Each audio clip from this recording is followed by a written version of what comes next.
बहुत जल्दी मोदी देश छोड़ के भागने वाला है। जो भ्रष्टाचार के ऊपर अंकुश नहीं लगा सकती है, जो पेपर लीक के ऊपर अंकुश नहीं लगा सकती है, जो महंगाई पे कंट्रोल नहीं कर सकता है, उस सरकार को क्या सत्ता में बने रहना चाहिए?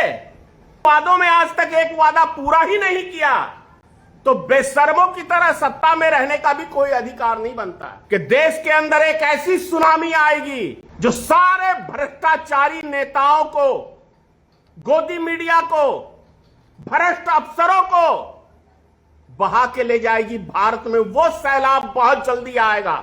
खान सर कैसे फंसाया गया है, क्या मास्टर स्ट्रोक चला है गोदी मीडिया से मिलकर मोदी सरकार ने। कमाल का कि ऐसे व्यक्ति को देश की जनता ने सत्ता सौंपा है जिस व्यक्ति को कुछ आता जाता नहीं है सिर्फ लफुआगिरी के अलावा। ये भाजपा नहीं, एक लफुओं की टीम।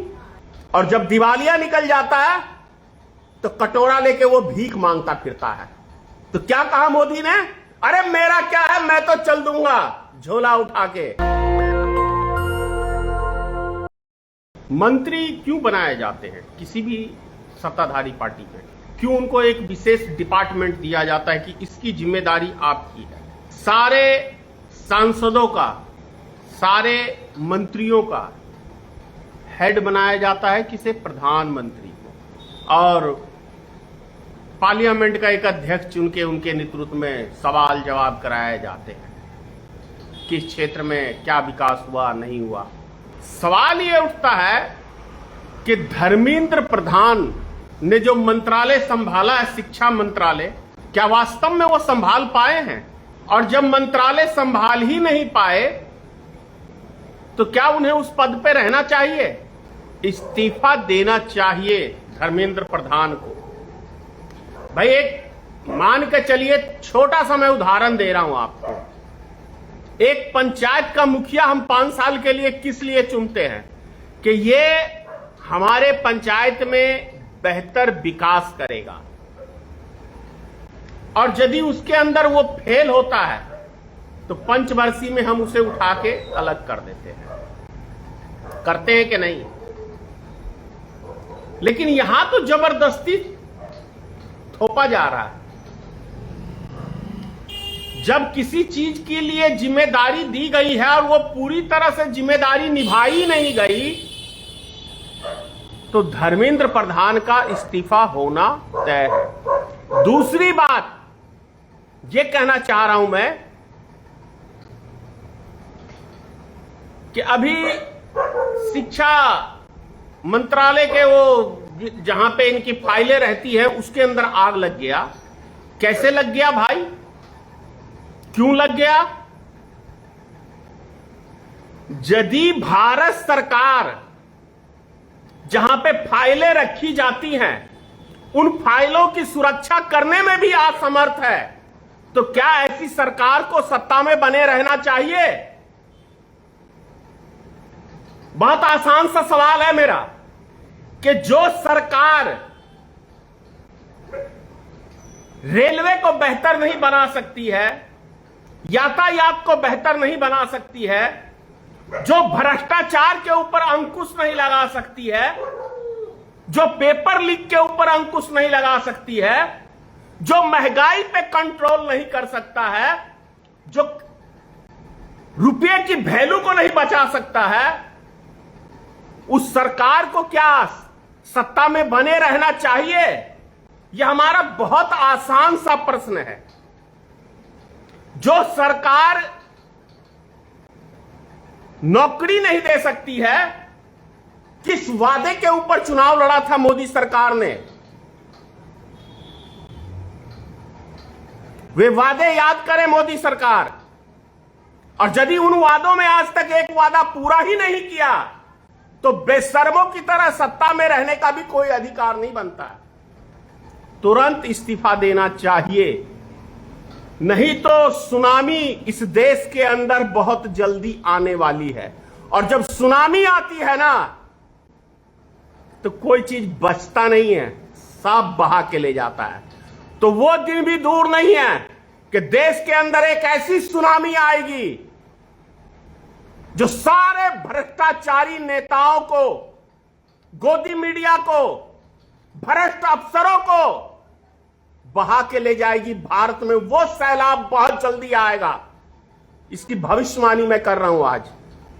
और जो 14 साल पहले मैंने भविष्यवाणी 2014 में किया था, 2012 में, ये 14 में, 12 साल पहले, वे सभी चीजें आज नजर आ रही है।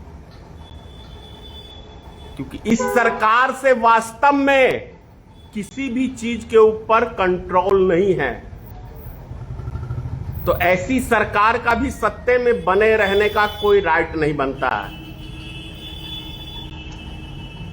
बिहार के अंदर आप देखिए, खान सर को कैसे फंसाया गया है, क्या मास्टर स्ट्रोक चला है गोदी मीडिया से मिलकर मोदी सरकार ने।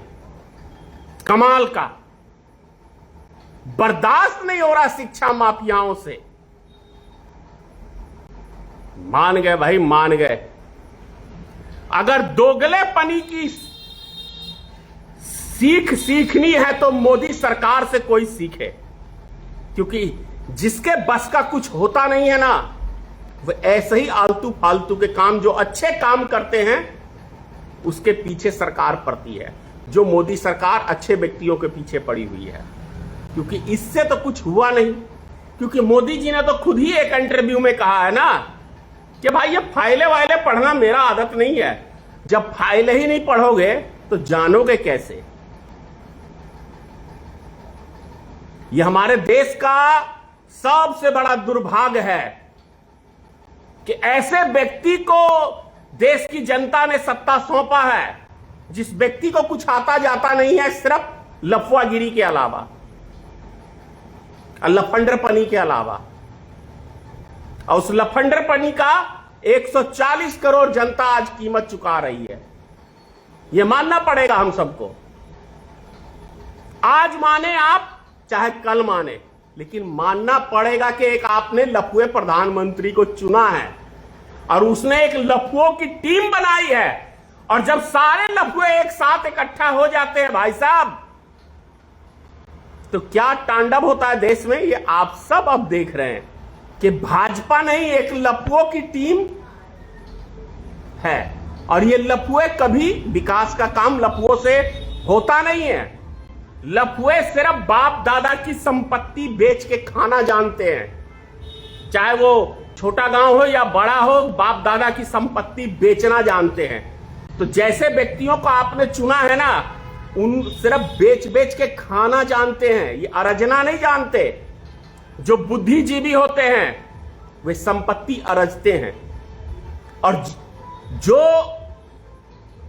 संपत्ति अरजने के अलावा छोड़ जाते हैं पूर्वज ना, नालायक औलादे जो होती हैं, मोदी जैसी जिसको कहते हैं, तो ये बेच बेच के उड़ाते हैं, ऐश मौज करते हैं। और कुछ दिन बाद दिवालिया निकल जाता है, और जब दिवालिया निकल जाता है तो कटोरा लेके वो भीख मांगता फिरता है।